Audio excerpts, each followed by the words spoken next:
여러분이 주보를 보셨듯이 오늘 말씀의 제목은 내가 내게 보여줄 땅으로 가라입니다. 여러분, 아브라함의 생애를 알고 계시듯이 아브라함이 75세가 되었을 때 살고 있던 땅을 떠나 한 번도 가보지 않은 곳으로 간다는 것은 굉장한 문제라고 생각합니다. 어렵고 목숨을 잃어버릴 수 있는.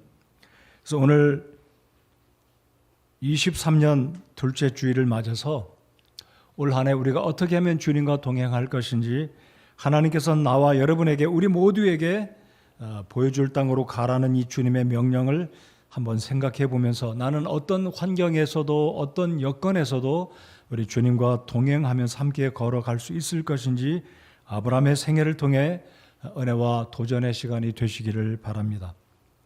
여러분, 사람들은 매년 연초가 되면 결심하고 다짐하는 게 있습니다. 올해는 다이어트를 한번 새롭게 시작해 봐야 되겠다.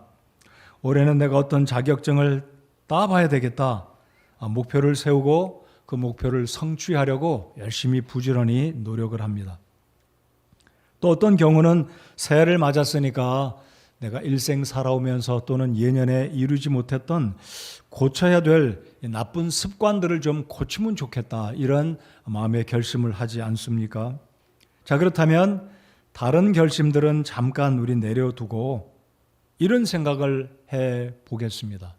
내가 올 한 해 영적으로 우리 하나님 아버지를 기쁘게 하시기 위해서, 영적인 어떤 나의 성장을 위해서 내가 올해 목표를 세워야 된다면 그 목표가 어떤 것이 되어야 될까? 각자 한번 생각해 보시기 바랍니다. 예를 들면 올해는 주일 예배만큼은 적어도 빠지지 말자. 올해만큼은 적어도 성경은 일독을 한번 꼭 해보자. 올해는 내가 약 50가지 기도 제목을 두고 이 50가지 기도를 위해서 계속 기도해서 응답을 받는 2023년도가 되보자. 이런 영적인 제목들을 아마 나름대로 올해 첫 주 아니면 이번 주간이라도 뒤늦은 감이 있지만 우리가 한번 세워보면 어떨까 생각해 봅니다. 올해 우리 교회 모든 성도들과 함께 공통적으로 우리가 표어로 잡고 목적하는 것은 우리 주님과 동행하는 해, 여주 동행입니다. 여러분, 주님과 동행하는 삶은 우리 하나님이 기뻐하시며 우리가 또한 복받는 길이다라고 생각을 합니다. 자, 오늘 창세기 11장에서 12장 저희들이 5절까지 읽었는데요. 오늘 말씀을 통해서 제가 말씀을 드리겠지만 오늘 이 아브라함이 하나님께 소명을 받은 것은 하란이었을까 아니면 갈대아 우르였을까? 아마 성경을 많이 연구하고 읽어본 분들은 늘 궁금하게 생각되셨을 거다라고 생각이 됩니다. 자, 아브라함은 하나님의 명령을 받았을 때 그 길에서 돌아서지 않고 계속해서 하나님이 보여주실 땅, 하나님이 보여주실 그 땅 인도하시는 그것을 따라서 여주동행한 믿음의 사람이었습니다. 그래서 오늘 아브라함을 통해서 말씀의 도전과 은혜가 되기를 바랍니다. 여러분이 아브라함은 우리가 아는 대로 믿음의 조상이라고 하지 않습니까? 이 이스라엘 백성들이 다 존중하는, 무슬림들도 심지어 아랍에 있는, 중동에 있는 국가들도 아브라함 하면 자신들의 조상으로 인정하고 믿음에 있어서 연결 지어지는 아주 중요한 사람입니다. 자, 그런데 우리가 알아야 될 것은 이 아브라함은 처음서부터 그리스도인의 가정에서 자라난 사람이 아니었습니다. 아브라함은 어찌 보면 태어날 때 믿음의 불모지와 다름없는 우상이 가득한 우상을 만들었던, 아니 창세기 11장을 보시면 바벨탑 사건이 일어났던 바로 본고장, 우리가 소위 말하는 원조라고 할 수 있는 우상의 원조, 바빌론의 우르라는 신할 평지에서 태어난 불신 가정의 사람이었습니다. 근데 이 아브라함이 믿음으로 구원받고 하나님은 이 아브라함 한 사람을 불러서 온 세상을 축복하시고 아브라함의 후손을 통해서 우리의 메시아 되시는 예수 그리스도를 보내주시기 위한 원대한 우리 하나님의 구원의 계획을 세우셨고 그 계획 가운데 하나님은 아브라함 한 사람을 쓰셨다라는 겁니다.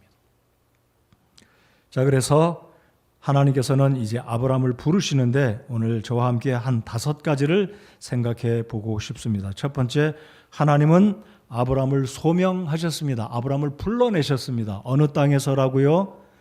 우상이 가득한, 하나님을 도전하는 정말로 우상이 가득한 바빌론의 이라크의 우르라는 곳에서 하나님을 아브라함을 불러내셨습니다. 자, 1절을 보시겠습니다. 12장 1절입니다. 그런데 전에 주께서 아브라함에게 이르시되 너는 내 고향과 친족과 아버지 집에서 나와 내가 내게 보여줄 땅으로 가라 라고 말씀하십니다. 자, 그런데 아브라함의 이때 나이가 최소한 4절을 보면 75세였습니다. 여러분, 아브라함이 175세를 살다 죽었으니까 75세 부름받은 이후에도 100년을 하나님과 동행을 했는데, 여러분 75세 적지 않은 나이입니다. 절반을 잘라도 몇 살입니까? 우리가 요즘에 80을 살 때 절반을 잘라도 40이라고 친다면 40년 살던 곳을 하루아침에 떠나라는 하나님의 명령, 아버지 집, 고향, 친척, 사업 모든 것을 다 정리하고 버리고 하나님이 보여주시는 땅, 안 가본 곳, 어딘지도 모르는 곳, 하나님이 날마다 데이 바이 데이 보여주시는 그곳으로 따라서 가는 어려운 결정을 해야만 했었습니다. 자, 이 아브라함이 명령을 받을 때 아까 읽었던 말씀을 제가 다시 한번 읽어드리면 너는 내 고향과 친족과 아버지 집에서 나와 내가 내게 지시할 땅으로 가라. 두 글자입니다. 나와서 가라. 완전히 버리고 이별하고 분리하고 잊어버리고 새 곳으로 가라는 하나님의 명령 아닙니까? 자, 그러면 하나님의 이 말씀을 두 가지 측면으로 생각해 보겠습니다. 하나는 떠나 나오는 것이고 하나는 가는 것인데, 먼저 고향과 친족과 아버지 집에서 나와라 라는 명령입니다. 여러분, 아브라함은 주전 2166년에서 태어나서 주전 1991년경에 주님 품에 들어간 인물이다. 그러니까 지금서부터 치면 주전 몇 년경인가요? 4000년 전의 인물입니다. 아마 역사를 공부하신 분들은 기억하시기를 주전 4000년 시대는 청동기 문화가 발달된 시대였습니다. 자, 그러니까 농업 문화의 이 농경 시대에 나무나 돌로 농사를 짓던 시대에 청동기를 만들어서 농사를 지으니까 농경 사회에 갑자기 이제 발달, 어떤 농업의 소출, 어떤 경제적인 부가 변화가 있던 그 시기에 하나님은 갑자기 아브라함에게 명령하시기를 밑도 끝도 없이 너는 내 고향을 떠나 아버지 집을 떠나 친족을 버리고 내가 너에게 보여줄 땅으로 가라. 전부입니다. 첫 번째는 떠나가는 거예요. 몇 년을 살았다고요? 75년. 올해 75년 되신 분 똑같은 명령을 주님이 만약에 하신다면 어안이 벙벙하시겠죠. 아니, 하나님 유분수시지 제가 75년을 살은 이 땅을 밑도 끝도 없이 갑자기 떠나가라니요 라고 굉장히 당황해 하실 것입니다. 여러분, 메소포타미아란 말 많이 들어보셨죠? 고대 문명의 발상지인 메소포타미아. 메소포타미아란 말은 두 개의 단어가 합성어로 만들어진 단어입니다. 메소란 말은 between, 둘 사이에, 포타미아라는 말은 강이란 뜻입니다. 그래서 우리가 잘 알듯이 이 고대 근동에는 그 유명한 유프라테스 강과 티그리스 강이 있었습니다. 바로 이 아브라함의 고향은 우르라는 우르라는 곳은 이 두 강 사이에 있었기 때문에 얼마나 비옥하겠습니까? 농사 짓기에 좋죠. 가축을 키우기에 초지가 많은 아주 좋은, 아주 천혜의 장소가 바로 아브라함의 고향이었습니다. 잘 살았다는 거죠. 자, 그래서 고대 이 근동의 주전 4000년경에 우르라는 곳을 19세기에 고고학자들이 그 지역이 어떠한 곳이었는지 발굴을 하고 연구를 하게 되는데 놀라운 것들이 발견이 됩니다. 주전 4000년경에 농사를 잘 지을 수 있도록 관계시설이 이미 준비가 되었었고 지도가 있었다는 거죠. 지도. 점토판에 상세하게 이 티그리스 강과 유브라테스 강 주변에 있는 지도를 점토판에 새겨서 그 당시에 내비게이션과 같이 어디에 가면 뭐가 있는지 이미 주전 4000년경에 그 당시에 내비게이션 지도가 있었던 도시였다는 거죠. 2층 집이 있었고 굉장히 문화가 발달된, 그래서 농경문화, 상업, 경제적으로 발달한 도시가 아브라함의 고향이었습니다. 자, 근데 이곳에는 말씀드렸듯이 우상의 본거지다라고 말씀을 드렸는데, 이곳에는 수메르, 고대 수메르 족속들이 그들의 신으로 섬겼던 여신 이난나라는 신을 섬겼습니다. 근데 이 이난나라는 신은 가나안 땅의 아스다롯으로, 여러분 구약 성경을 읽다 보면 아스다롯이라는 이름을 들어보셨을 겁니다. 또 이 아스다롯 또는 이난나라는 신은 유럽까지 전달돼서 그 유명한 비너스, 들어보셨죠? 미의 여신 비너스. 그러니까 온 세상의 우상은 어디서부터 출발됐냐면 바빌론의 우르에서부터, 시날 평지에서부터 온 세상에 퍼지게 됐다라는 거죠. 우리가 동양 종교라면 뭐 인도 힌두교와 불교라고 말하지만, 사실 저는 개인적으로 모든 종교는 바벨탑 사건이 있었던 바로 바빌론의 시날 평지, 그것도 우르에서 시작이 됐다라고 저는 믿어요. 근데 독특한 것은 이 아브라함의 아버지가 데라가 우상을 숭배했던 사람이라는 것 알고 계셨습니까? 아브라함의 아버지가 우상 숭배해졌다, 상상이 가십니까? 그렇습니다. 그런 가정에서 태어난 이 아브라함이 이제 창세기 15장 부분에 보면 하나님께서 아브라함을 구원해내셨습니다. 구원받은 직후에 얼마가 시간이 흘렀는지 모르지만 하나님은 어느 날 갑자기 나타나서 아브라함아, 너 짐 싸라. 내가 너에게 지시할 땅으로 가라. 이게 전부였어요.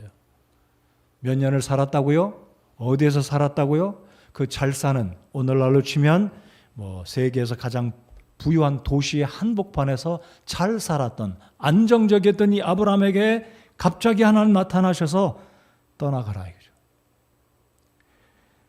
자, 이제 하나님께서 말씀하시는 내가 내게 보여줄 땅으로 가라, 지도를 한번 보시겠습니다. 자, 오른쪽에 여러분 구글 맵에 보시면 이런 빨간 이게 꼭지점 같은 지도를 여러분 눈에 익으실 거예요. 바로 아브라함의 고향 우르입니다. 오늘날의 이라크 지역의 어딘가가 되겠죠.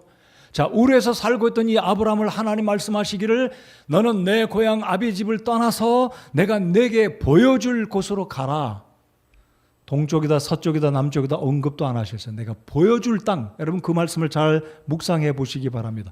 보여줄 땅이라고 그랬지 보여준 곳이 아니에요. 보여준 적도 없어요. 보여줄 것이다 이거예요. 그 의미는 계속해서 하나님의 인도를 의지하고 가야 된다는 거죠. 자, 그래서 이 붉은 선을 잘 보시면 가로질러 가면 빨리 가는 길을 왜 이렇게 돌아서 갔을까? 여러분, 가로질러 가는 길은 사우디아라비아가 있는데 그곳은 사막이기 때문에 고대 근동에서는 그렇게 여행을 하지 않습니다. 북쪽으로 유브라테스 강과 티그리스를 따라 쭉 올라가서 하란을 거쳐서 밑으로 내려오면 거기가 바로 젖과 꿀이 흐르는 가나안 땅입니다. 오늘 제가 설교 중간에 왜 하나님은 가나안 땅으로 꼭 아브라함을 보내셨는지 여러분 성경 읽다 그런 생각해 보셨어요? 아니, 하나님이 아브라함을 동쪽으로 한국으로 가라 그러면 좋았을 걸 생각해 보셨습니까? 근데 하나님은 한국이 아니라 서쪽으로 가라고 보내셨어요. 왜 그러면 서쪽으로 보내셨는지 조금만 참고 기다리십시오. 알려드리겠습니다. 자, 우르에서 하란까지는 직선거리로 1000km입니다. 그리고 하란에서 가나안 땅까지는 세겜, 아브라함이 도착했던 세겜까지는 700km. 여러분, 주전 4000년경에 낙타를 타고 또는 도보로 간다는 것은요, 굉장히 힘든 거리입니다. 지금도 1000km 간다는 것은 여러분 부산 400몇 킬로잖아요. 왕복해야 800, 450km인데 그것도 더 되는 거리. 하란에서 우르까지가 1000km. 이 먼 거리를 아브라함은 믿음으로 하나님 명령에 따라서 갔다는 거예요. 나오고 가라. 여주동행은 하나님이 명령하시면 너 여기서 이쪽으로 가라. 너 이 일 그만하고 저 일 해라. 너 이 생각 버리고 이 생각으로 살라 하면 순종해야 되는 것이 여주동행의 원리 원칙이다라고 저는 믿습니다. 우리의 생각들 버리고 내가 원했던 것, 익숙했던 것, 편한 것 다 버리라고 한다면 주님이 계신 곳에 가야 되니까, 내가 있는 곳에 주님이 오는 게 여주동행이 아닙니다. 그는 주님이 나와 동행하는 거죠. 물론 주님이 우리와 동행하시지만 이 순서를 우리가 잘 기억해야 하겠습니다. 내가 주님과 동행한다. 그렇다면 주님께서 가라고 하는 곳, 주님이 원하시는 곳, 주님이 기뻐하시는 것에 내가 맞춰서 살아가야 하는 것이 여주동행의 기본이다. 그래서 아브라함은 하나님과 동행한 표본이 되는 사람으로 하나님이 명령하셨을 때 군말하지 않고 불평하지 않고 순종했다라는 것입니다. 자, 그러면 왜 하나님은 아브라함을 부르셨는지 2절 3절을 보시겠습니다. 이게 핵심입니다. 2절 3절. 자, 이 핵심을 잘 보셔야 왜 하나님은 아브라함을 부르셨고 그를 이스라엘 백성들의 조상으로 삼으셨고 심지어 오늘 이 시대 무슬림에 있는 중동에 있는 그 이슬람 그 무슬림들도 아브라함을 존중하게 되는지, 자, 2절 3절을 잘 보시기 바랍니다. 내가 너로 큰 민족을 이루고 내게 복을 주어 내 이름을 크게 하리니 내가 복이 되리라. 너를 축복하는 자들에게는 내가 복을 주고 너를 저주하는 자에게는 저주를 내리리니, 그 다음 굉장히 중요합니다. 내 안에서 땅의 모든 가족들이 복을 받으리라 하셨더라. 굉장히 중요한 구절입니다. 여러분, 하나님은 아브라함을 통해서 죄로 말미암아 죽을 수밖에 없는 모든 온 세상의 민족들을 아브라함의 후손들을 통해서, 즉 아브라함의 후손을 통해서 오실 예수 그리스도를 통해 모든 민족들을 구원하시려고 아브라함 한 사람을 불러내신 거예요. 어디에서부터요? 하나님을 대적하고 우상이 가득한 우르에서 불러내신 것입니다. 자, 세 가지로 하나님이 아브라함을 부르신 목적이 이런 것이다라고 말씀을 드려보면, 첫째는 아브라함을 큰 민족으로 만드시기 위해서. 오늘 수요일날 저녁에 제가 아브라함에 대해서 설교합니다. 아브람 또는 아브라함 동명이 똑같은 사람이에요.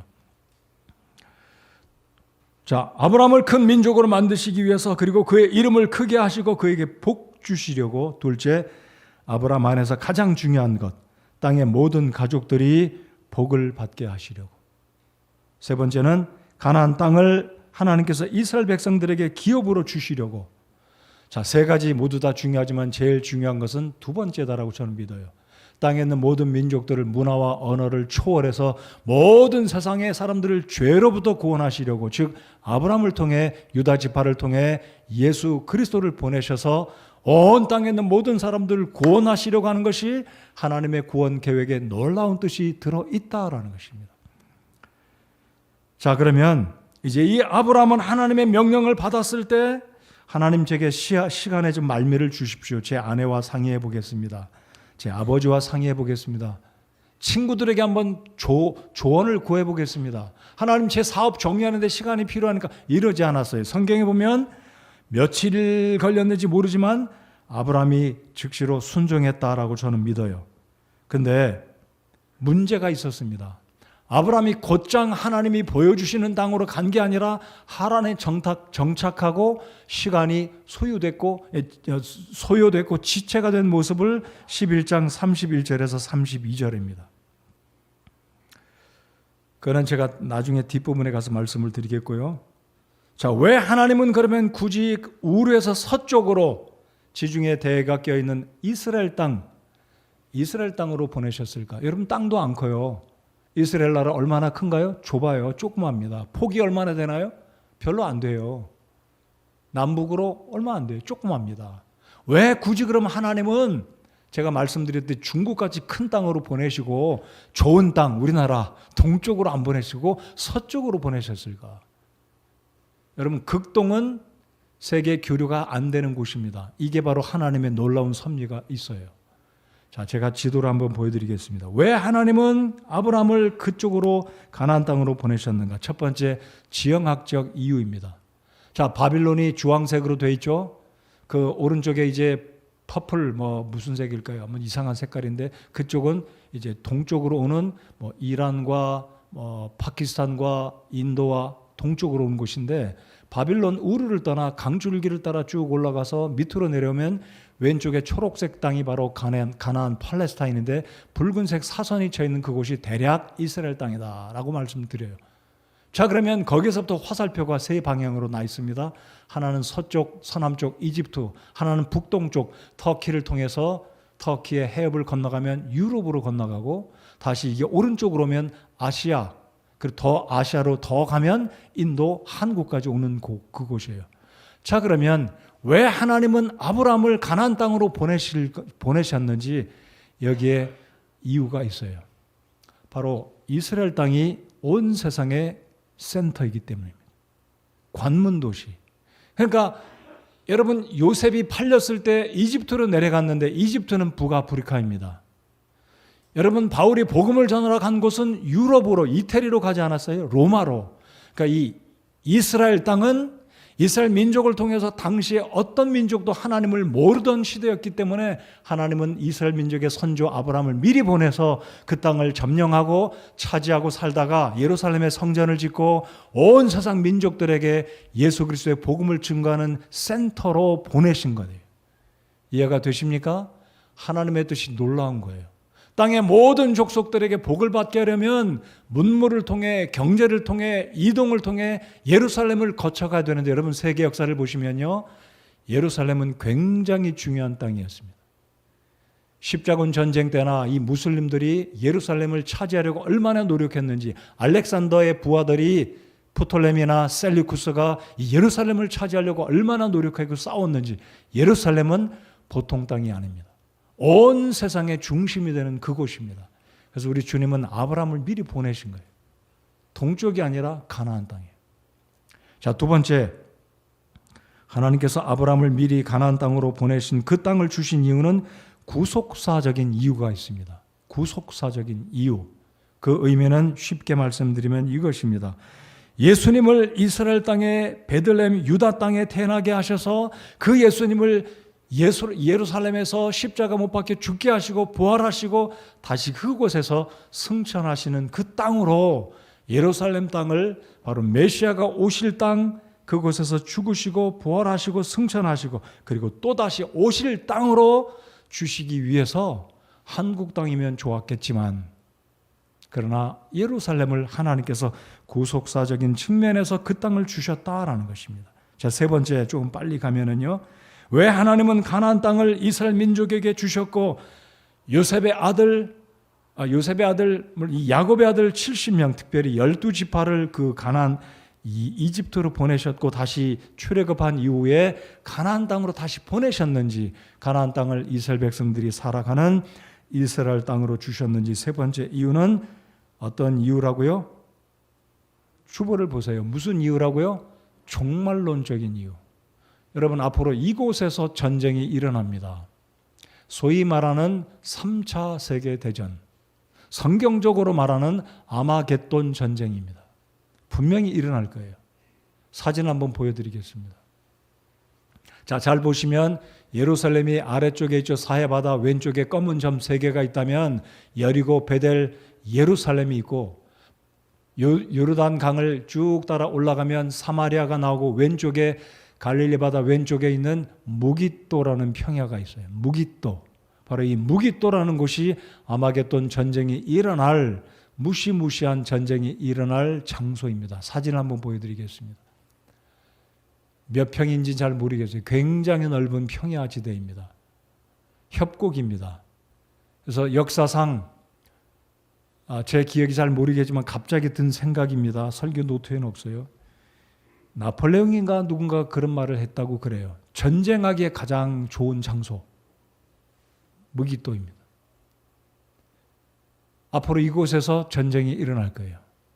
사탄이 이 세상에 인간 정부의 군대를 모아서 공중에서 재림하신 그리스도를 대항해서 전쟁을 벌일 텐데 요한계시록 16장 19장에 보면 무깃도 아마겟돈의 전쟁이 이곳에서 일어날 겁니다.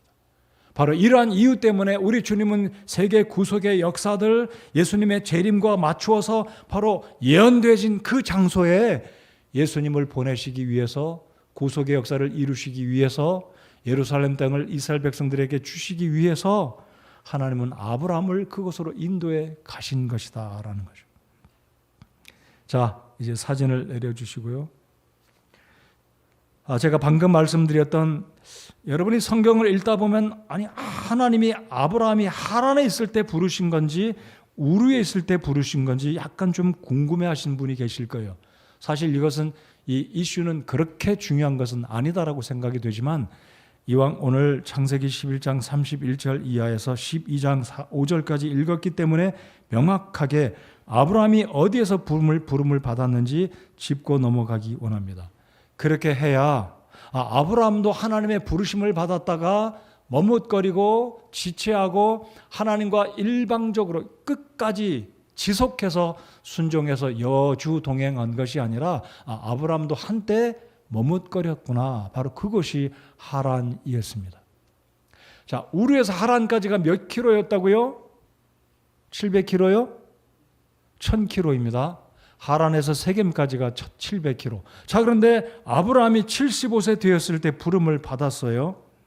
근데 하란에 머물었던 기간이 몇 년인지는 잘 모르겠지만 31절에서 32절에 보시면 데라가 아들들을 데리고 손자 롯을 데리고 며느리 사레를 데리고 우르를 떠나 하란에 갑니다. 자, 데라는 소명을 받았기 때문에 간 것은 아니다라고 저는 믿어요. 데라가 우상을 숭배하던 사람이 무슨 연고로 그 좋은 땅 문명화된 우르를 떠나 하란에 갔는지 목적지는 가나안이었는지는 모르겠지만 아무튼 데라가 31절을 보면 주도적으로 자녀들을 데리고 며느리를 데리고 간 것 같아 보여요. 31절 우리 한 번 더 같이 읽어보겠습니다. 시작. 데라가 자기 아들 아브람과 하란의 아들 곧 자기 손자 롯과 자기 며느리 즉 아브람의 아내 사레를 데려가니라. 데려갔다고 그랬잖아요. 근데 성경학자들은 데라가 주도적으로 어떤 하나님의 명령을 받고 우르를 떠나간 것이라기보다는 아브라함이 하나님의 사명을 받고 아버지를 설득하고 자기 아내와 조카와 형님을 데리고 동생을 데리고 올라가지 않았을까라고 추측을 하는데 저도 그 후자가 맞다라고 저는 생각합니다. 왜냐하면 데라는 우르를 떠날 일이 없기 때문입니다. 자, 그런데 데라가 죽어요. 32절에 보면 데라가 죽습니다. 자, 그럴 때 1절을 보시면 그런데라는 단어가 있어요. 그런데. 자, 하란이 죽었을 때 하란에서 데라가 죽었을 때 그런데 전에 주께서 아브라함에게 이르시되. 자, 그렇다면 1장 1절을 잘 보시면 아브라함의 하나님의 소명은 전이다라는 말일까요? 하란에서 데라가 죽었을 때라 할까요? 하란에서 소명받고 떠난 걸까요? 아니면 우르에서 떠난 걸까요? 우르가 맞다는 거죠. 전에 그랬으니까. 자, 창세기 15장으로 잠깐 넘어가 보시겠습니다. 제가 이 부분을 명확하게 말씀드리는 이유가 있습니다. 자, 15장입니다. 자, 15장 7절을 다 같이 읽겠습니다. 15장 7절입니다. 시작. 또 그에게 이르시되 나는 이 땅을 내게 주어 상속하게 하려고 너를 갈대아 사람들의 우르에서 데리고 나온 주니라 하시매. 명확합니까? 자, 아브라함이 최초로 첫 번째 하나님의 부름을 받았을 때는 하란에서 아버지가 죽으니까 간 건가요? 아니면 이미 우르에서 얼마 전인지 모르지만 아브라함이 75세가 되었을 때 하나님께 첫 번째 소명을 받은 것일까요? 후자입니다. 자, 그래서 제가 이 첫 번째 소명은 하란이 아니라 우르였다라고 말씀드리는 이유가 무엇이냐면 우리가 하나님의 어떤 말씀을 받았을 때 하나님께서 우리로 하여금 우리 개인들에게 너는 이렇게 살아라, 너는 일평생 동안 이 일을 위해서 살아라고 어떤 특별한 부르심을 주신다면 그 부름을 갖고 달려가다가 살다가 어떤 환경과 여건 때문에 그 부름을 잠시 잊어버릴 때가 있다든지 아니면 그 부름을 잠시 유보하고 멈춰두고 하나님 제 상황이 이러니까 하나님의 부르심은 잠깐 내려두고 유보하고 제가 이루어야 되는 일들을 하고 살아야 되겠습니다 라고 할 때가 있기 때문에 이 부분을 다시 언급해 드리는 겁니다. 자, 그러니까 아브라함은 하란에서 몇 년을 살았는지 모르지만 하나님의 뜻은 계속해서 아브라함을 인도해 가시는 것이었을 텐데 데라가 하란에 정착을 한 거죠. 1000km를 이동하고 하란도 굉장히 문명이 발달한 좋은 곳입니다.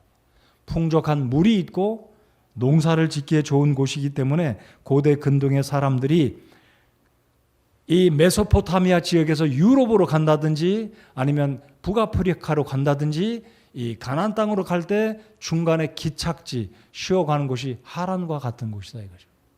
사랑하는 성도 여러분들, 우리가 주님의 뜻을 순종할 때, 하나님과 동행하고자 여주 동행할 때 우리로 하여금 중간 기착지에서 하나님의 뜻을 잠시 내려놓고 하나님의 사명을 잠시 유보하고, 내가 형편이 이러니까 주님, 내가 이곳에서 잠시 살다 갈 테니까 이해해 주십시오 라고 할 수 있는 문제가 우리의 삶 가운데는 발생할 수 있을까요?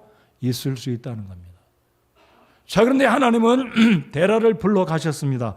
그럴 때 하나님이 다시 아브라함을 부르셔서, 자, 그러니까 저는 아브라함에게 하나님이 다시 리마인드 시켜주는, 내가 전에 너를 부르지 않았냐? 아브라함아, 너 이제 정신 차리고 일어나서 내가 내게 보여줄 땅으로 가라. 계속해서 하나님은 아브라함에게 하나님의 소명, 부르심을 상기시켜 주시고 그로 하여금 떠나가게 하는. 4절 보시겠습니다. 이처럼 아브라함이 주께서 자기에게 말씀하신 대로 떠나갔고, 드디어 이제 아브라함이 하나님의 처음 주셨던 그 사명을 인식하고 생각하고 정신 차리고 하란을 떠나간다. 하란을 떠날 때가 75세였다는 거죠. 자, 그러니까 아브라함이 다시 정리를 해보겠습니다. 우르에서 첫 번째 명령을 받았을 때, 첫 번째 소명을 받았을 때가 75세가 아니고, 언제 연지는 모르지만 하란에 도착해서 아버지를 공양하고 살다 보니까 어느새 75세가 된 거죠. 자, 그런데 이 하란을 정리하고 다시 아내와 조카 롯을 데리고 집안에 있는 종들을 데리고 가나안으로 내려가게 되었다. 그리고 마침내 한 장을 넘겨 보시겠습니다. 한 장을 넘겨보시면 6절에 보시면 아브라함이 그 땅을 통과하여 세겜이라는 곳에 들어가 모레의 평야에 이르렀는데 그때 가나안 족속이 그 땅에 있더라. 드디어 아브라함이 가나안 땅에 당도하는 장면이 이제 창세기 12장 6절이다라는 것입니다. 자, 근데 흥미로운 것은요, 흥미롭다는 이 측면은 무엇이냐면, 이 하란의 의미를 보면 왜 하란의 이름을 이렇게 지었을까라고 싶을 정도로 아브라함의 생애에, 여주 동행하는 아브라함의 생애 가운데 잠시 멈춰서 시간을 지체하는 것과 어떻게 이렇게 짝이 맞는지 참 흥미로워요. 여러분, 이 하란의 이름의 뜻은 건조한 이런 의미도 있지만 하란의 또 다른 의미는 지체하다. 우리가 소위 잘 쓰는 딜레이한 거죠. 어쩌면 이렇게 꽃같이 단어가 그렇게 지체하다라는 이름이 하란에 붙여 있을까? 하나님이 아브라함을 염두에 두고 오래전부터 하란의 이름을 하란이라고 지었는지 모르겠지만은요, 이름도 왜 그렇게 지체하다라는 이름인지 모르겠어요. 근데 더 놀라운 것은요, 데라의 이름이 우연이 아니에요. 데라의 이름은 히브리어 발음으로 테라인데, 이 데라의 이름의 뜻은 무엇이냐면요, 연기하다예요. 어떻게 이렇게 이름들이 우연의 일치인지 모르지만 데라가 아들을 데리고 하란 땅에 사는데 연기하게 된 거예요. 여러분, 우리가 주님과 올 한 해 연초에 하나님과 동행하기로 마음에 결심을 했는데 때때로 우리에게 데라 같은, 하란과 같은 장소와 환경이 우리에게 찾아올 수도 있다라는 것을 염두에 두셔야 됩니다. 과연 어떤 사람이, 과연 어떤 일이, 과연 어떤 장소가, 어떤 환경이 저와 여러분들로 하여금 하나님과 동행해야 되는데, 하나님은 말씀하시기를 아버지 집에서 나와 내가 내게 보여줄 땅으로 가라라고 말씀하시는데, 아브라함이 그 하나님의 부르심을 따라 믿음으로 순종하여 갈 바를 알지 못하고 가다가 하란에 그만 딱 들러붙은 거예요. 몇 년을 살았는지 모르겠습니다. 아버지의 이름도 지체하다, 테라. 하란의 이름도 연기하다. 우연의 일치가 아닌지 모르겠지만은요, 꼭 기억하시기 바랍니다. 올 한 해 저와 여러분이 하나님과 동행하려고 작심하고 기도하고 목표를 세우고 살아가다 보면 무엇인가 분명히 우리로 하여금 지체하게 만들고 딜레이시키는 일들이, 딜레이시키는 사람들이 분명히 있을 것이다라는 거예요. 그럴 때마다 우리는 다시 한번 기억하고 하나님이 말씀하신 나와서 가라. 내가 주님과 동행하려면 이 환경과 이런 요소들과 이런 장애들을 끊어버리고 정리하고 믿음으로 순종하고 하나님의 부르심에 과감하게 나아가야 한다라는 사실을 오늘 이 본문 창세기 11장 31절 이하 12장 5절까지의 말씀에 하나님께서 우리에게 보여주시는 무언의 상황으로 우리가 눈으로 직접 볼 수는 없지만 주전 4,000년 전으로 거슬러 올라가서 이 모습, 이 영적인 의미들을 이 상황에서 우리가 교훈을 받아야 된다라는 것입니다. 자, 이제 마지막 5번째 설교 대지입니다. 4,000년의 시간. 아니 4,000년의 인물 아브라함은 나와 무슨 상관이 있나요? 우리는 이스라엘 사람도 아니잖아요. 한국에 살고 있는, 대한민국에 살고 있는 오늘 이 시대에 나는 4,000년 전에 이스라엘 사람인 아브라함과 무슨 관계가 있습니까? 어찌 보면 우리는 직접적으로 관련이 없어요. 그러나 영적으로는 하나님께서 우리에게 보여주시는 메시지가 분명히 들어있다라고 저는 믿습니다. 하나님은 이 땅 위에 예수님을 보내주시고 우리를 구원하셨는데 바로 이 아브라함을 통해서 하나님은 온 세상의 모든 민족들을 아브라함을 통해 복을 받게 하시려고 하나님은 구원의 계획을 세우시고 그 중심의 무대의 핵심 중에 한 사람인 아브라함을 구원하시고 우르를 떠나서 가나안 땅으로 보내셔서 그 가나안 땅을 차지하게 하고 점령케 하셨습니다. 그리고 12지파를 세우시고 그 중에 유다 지파로 말미암아 예수님이 오셨고 이스라엘 민족을 통해 예수님을 통해 온 세상에 우리 모두를 구원하신 것이 하나님의 뜻과 섭니다라는 것입니다. 제가 여러분께 여쭤보겠습니다. 여러분 마음속으로 개별적으로 대답해 주시면 고맙겠습니다. 여러분 우리 교회 올해 표가 내 표로 삼아지고 내가 그렇게 올 한 해 2023년 내가 하나님과 동행하는 해로 나도 동의하고 그렇게 열심히 살겠습니다 라는 대답이 여러분 마음속에 예스로 지금 대답을 하셨습니까? 내가 올 한 해 그렇게 하나님과 동행하고 어떤 환경과 여건에서도 믿음에 타협하지 않고 뒤로 물러가지 않고 세상과 짝하지 않고 세상 사람들과 동화되지 않고 내가 진짜 구원받은 침례교회 성도답게 올 한 해 어떤 상황에서도 내가 주님과 동행하는 한 해로 작심하고 결심하고 그렇게 살겠습니다. 마음속에 대답하셨습니까? 그렇게 하시기 바랍니다. 쉬운 게 아닙니다. 오늘 2가지를 꼭 기억하십시오. 나오고 가라. 75세 되던 아브라함, 하란에서 머뭇거리고 있던 아브라함에게 하나님께서 나와서 가라 이거예요. 그렇다면 내가 오늘 아브라함과 직접적인 혈연적인 관계는 없지만 우리는 영적으로 볼 때 아브라함은 우리 믿음의 조상이다라고 볼 수 있어요. 영적으로. 자, 그렇다면 하나님은 아브라함을 통해서 우리에게 보여주시는 교훈은 동일합니다. 너 또한 내가 살고 있는 곳에서 나와야 할 필요가 있다면 나와서 가라는 거죠. 어디로 가야 합니까? 서쪽으로 이스라엘 땅으로 가라는 게 아니잖아요. 어느 날 갑자기 짐 싸고 강남에 살던 사람이 저 강동으로 가라, 강북으로 가라 그게 아닙니다.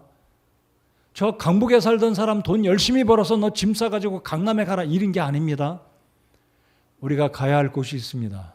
우리가 떠나가야 할 장소가 있습니다. 그것이 무엇인가요? 하나님이 기뻐하지 않는 삶의 패턴, 하나님이 기뻐하지 않는 생각들을 버리고 세상을 답습하지 않고 내 삶 가운데 하나님이 기뻐하지 않는 요소들이 있다면 다 버리고 그런 삶에서 나와서 하나님이 기뻐하시는 여주 동행의 정로로 가야 한다는 것입니다. 여러분 아브라함이 가다가 하란에서 멈췄어요. 아버지가 걸림돌이었습니다. 테라, 지체하다. 여러분 우리가 하나님의 영광을 위해서 우리 주님의 뜻을 위해서 살려고 작심하는데 무엇인가 우리 삶에 대라가 있을 거예요. 올 한 해 분명히 있을 겁니다. 여러분의 자식일 수 있고요. 여러분의 부모일 수 있고요. 여러분의 회사의 가장 친한 동료가 여러분의 발목을 붙들고 야 좀만 더 있다 가자. 너 예수님 믿을 거 1년, 2년 믿을 거 아니고 너 일평생 믿을 건데 나랑 조금만 이것 좀 더 하자. 위험한 순간이 올 거예요. 그럴 때 우리는 지체하지 말고 나와야 됩니다. 어떤 장소에서요? 우루에서. 그 무시무시한 우상들이 버글거리는 죄악의 도시에서 하나님은 아브라함을 구원하셨고 구원받은 아브라함을 온 세상의 모든 민족들에게 복의 근원이 되게 하기 위해서 아브라함을 불러내셨다면, 여러분이 구원받으셨다면 이제 여러분을 통해서 구원받아야 될 그 사람에게 가서 그 사람으로 하여금 구원받도록 여러분을 하나님이 불러내서 거기에 가서 그들에게 복음을 전해야 하는 사명이 우리 모두에게 있다라는 것을 이 아침 시간에 분명히 확신하시게 되기를 바랍니다. 우린 가나안 땅에 갈 필요 없어요. 내가 가야 할 가나안 땅이 어디인가요? 내가 가서 살아야 할 곳이 어디인가요? 그곳이 바로 예수님을 필요로 하는 그 사람들에게 가서 복음을 전해야 된다는, 이것이 바로 우리에게 가야 할 가나안 땅이다라는 것입니다. 내가 멈추고 있는 곳이 어디인가요? 내가 지금 지체하고 머뭇거리고 연기하고 있는 곳이 어디인지 우리 자신을 살펴보아야 한다라는 것입니다. 그러므로 올 한 해 저와 여러분이 여주 동행하시려면 나와야 됩니다. 그리고 가야 돼요. 따라서 해 주시면 고맙겠습니다. 나오고 가야 된다. 이거 안 되면 여주 동행 못 해요. 심리도 못 가서 발병 날 겁니다. 결심했는데 나를 붙들고 있는, 아직 안 나왔기 때문에 한쪽 발은 이쪽에 있고 한쪽 발은 여전히 있다면 세상이 얼마나 달콤합니까? 롯이 그 인물이에요. 제가 다음번에 기회가 되면 혹시 또 말씀을 드리겠지만, 이 롯은 아브라함과 함께 우르에서 나왔어요. 근데 가나안 땅에 가니까 여전히 거기에도 또 다른 하란이 있는 겁니다. 거기에 또 다른 데려가 있는 거예요. 자기 할아버지 같은 사람이 또 있는 거예요. 어떻게 했습니까? 소돔성에 들어갔어요. 거기서 살았어요. 우리 가운데 나와야 되는데 여전히 나오지 못하고, 발을 빼야 되는데 여전히 발 못 빼고, 여전히 양발을 걸치고 살아간다면 우리는 주님과 동행을 못할 겁니다. 여러분, 올 한 해 주님과 동행하는 삶을 살기 원하십니까? 예수님 오실 때까지 정말 주님과 동행하는 하나님의 백성으로 살기 결심하십니까? 그러면 나와야 됩니다. 여러분, 하나님께 기도하십시오. 하나님, 내가 나와야 할 그곳이 무엇인가요? 기도하시고 성령께서 깨닫게 하시면 과감하게 주님의 도우심을 의지해서 나오셔야 됩니다. 그리고 가야 됩니다. 어디까지요? 목적지까지 가는 거예요. 하나님이 기뻐하시는 삶의 순간까지, 그 영역까지 이것저것 다 정리하면서 하나님이 기뻐하시는 성화의 삶에 도달할 때까지, 우리 주님이 기뻐하시는 영역까지 이르르고 에베소서에 있는 말씀과 같이 그리스도의 장성한 분량에 이르는 것이 우리가 가야 할 목적지 가나안 땅, 젖과 꿀이 흐르는 가나안 땅인 것입니다. 나오고 가야 하는 것. 말씀의 결론입니다. 하나님은 오늘 이 시대에 2023년 오늘 1월 8일 이 아침에 우리를 부르시고 쓰시고자 하셔서 구원하셨고, 이런 새로운 올 한 해 목표, 비전, 삶의 어떤 목표를 주님이 우리 모두에게 공통적으로 주셨다면, 오늘 개인적으로 내가 나와야 할 곳이 어디인가, 문제가 무엇인가 골똘히 생각하시고 정리하시고 기도하셔서 결단하시고 떠나가야 합니다. 그리고 가야 할 곳, 방향, 목표, 목적을 정하시고 주님과 동행하시는 저와 여러분 모두가 되시기 바랍니다. 하나님의 부르심에 순종할 때 저와 여러분은 우리 하나님을 기쁘시게 할 것입니다. 여러분, 아브라함은 믿음의 조상이다 라는 칭호를 얻었고, 특별히 그에게 있어서 영광스러운 칭호라는 것은 하나님의 친구가 되었다라는 놀라운 칭호를 얻게 됐습니다. 제가 잘 모르겠지만 제가 아는 한, 제가 알고 있는 한 성경에서 하나님의 친구다라고 부름을 입은 사람은 오늘의 아브라함 한 사람뿐이다라고 저는 알고 있어요. 여러분, 하나님의 친구가 되기 원하신다면 여주 동행하시고 나오시고 가야 됩니다. 기도하겠습니다.